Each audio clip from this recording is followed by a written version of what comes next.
Hello friend, it's Laura. Welcome to my channel. Today I am sharing a layout I made for my 2018 Project Life album. I filmed this a couple years ago, but with grad school I did not have time to edit and post back then, so I'm finally catching up on some of my old videos.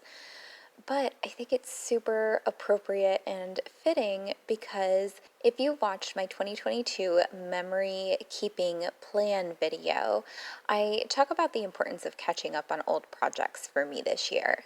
So it just happened to work out that this is one of the videos I'm sharing, and it's from my 2018 album. Love that.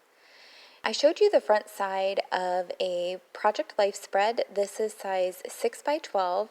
And then I flip that page over and I start designing my next spread in the album. So you can see me working. The left-hand page there is on the back side of a page that's already completed. I'm working through a whole stack of photos there on the right side of the screen, and just kind of picking what I think looks really good together and gives an overall good view of the month I'm working within. I don't believe I was doing the weekly format in 2018. I'm pretty certain it was monthly. So I don't worry too much about what order my photos are placed in as long as they fall within the month that they were taken. And even that's a little broad. Like, if I took a photo at the end of March, it's totally okay for it to go towards the beginning of April and such. Just kind of giving me a rough overview of what that year looked like. And I wanted a really well-rounded view of this year as well when I was creating those pages. So this is when I was really into fitness. I have that picture of me there on the left-hand side of the screen where I'm wearing my yoga pants and my sports bra and was getting ready to do a workout. Lots of photos at the plant shop and walking my beautiful girl dog Claire, meeting with some friends on the right side of the page. And then I have two very appropriate photos documenting my school journey on that right hand side of the page. One was me making a pouting face with some dinner, and I was doing an online class in that photo, so the computer's right in front of me and I was in the middle of class. And then that bottom photo is showing a ton of notes that I had taken for school.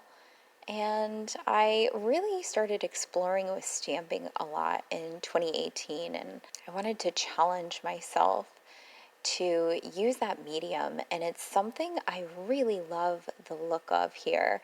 I love the way that DIY card turned out where I stamped currently going up the side, and then I'm also adding a couple of phrase stamps over to one of the photographs. And kind of like word stickers, except you can use the same ones over and over and over again an infinite amount of times. The downside is if you stamp it a little crooked and it really bothers you, it's kind of stuck on your page permanently. So that's what ended up happening to me on that cactus photo. And so I re-stamp both phrases out onto white cardstock, and I'm going to cut that white cardstock out and attach that over the part I had stamped on my photograph. And that still gives me the same kind of look where I had done stamping, but just cleaner, and the freezes were a little bit more level when I put it down a second time. And then I auditioned a few different wood veneer pieces, and I really like the few that I had put over that photo of me and my two friends, especially the one that said, "We are here." It was like trying to think of the name of that shape.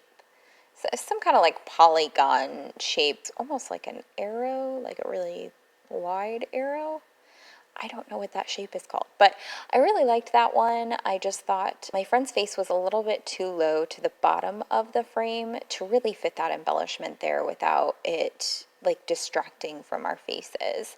So I ended up choosing a wood veneer to go on the bottom photograph, and it says "Getting Things Done," which is super appropriate for this season of life where I was an undergraduate. I was very close to getting my bachelor's degree and putting in so much work, and it was very, very stressful, because I was so concerned about getting the most excellent grades I could in order to get into graduate school. So I definitely put a lot of pressure on myself in undergrad, and yeah, you can definitely tell in that photo there. My sad face is saying everything that I haven't. So I'm just going to fill in some journaling on that DIY currently card, and that's really going to wrap this layout up. I really like how it turned out. I love the 6x12 format. It's really fun, and I love this stamping and also the use of the tiny attacher. I use the tiny attacher to adhere that "You Are Magical" tag. I thought that dark green tag up at the top really pulled in those green colors from the bottom two series of photographs there that had all the plants in it. It carried that color across the page all the way up to the top, and I really like that. So this is how the page is finished, what it ends up looking like. It's pretty simple, but got the job done and told stories with lots of photos. I hope you have enjoyed this video. Leave me a comment down below. Let me know if you prefer Project Life videos or traditional scrapbooking. I'm really curious to hear that. Thank you guys so much for watching. Make sure you subscribe to my channel if you are interested in all the creative projects I share. I also share tips on how to use creativity to improve your mental health. It's what I went to school for, what I'm super, super passionate about. I love all of that, and I think you might too. So yeah, check that out. Subscribe to my channel if you're interested, and I will see you in the next video. Thanks. Bye.